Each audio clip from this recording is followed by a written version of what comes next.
Hey everyone, today I want to give you the real scoop on Leanbiome and help you understand what this supplement is all about. But first, there are some important warnings you need to know before you consider buying it. To make sure you don't waste your money or have any regrets later on, watch this video all the way through before making your decision. All right?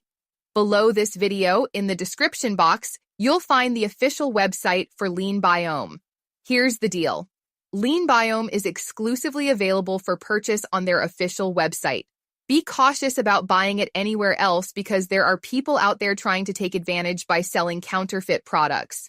These fakes can either cause harmful side effects or simply not work at all.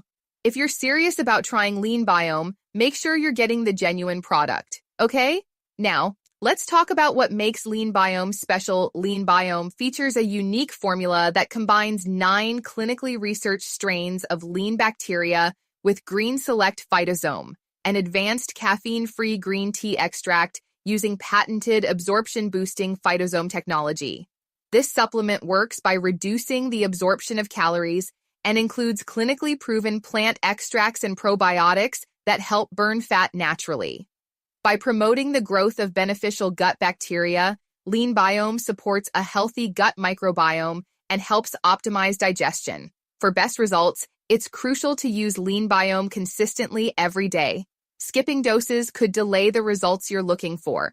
Users have reported great success with Leanbiome, and it's been FDA approved and GMP certified, ensuring its safety and quality. Plus, there's a generous 180-day money-back guarantee. If you're not satisfied within 180 days, simply contact their support team for a full refund. So you really have nothing to lose by giving it a try. Remember, consistency is key with Leanbiome. It's natural, safe, and designed to enhance your overall health. Check out the official website linked below and have a fantastic day.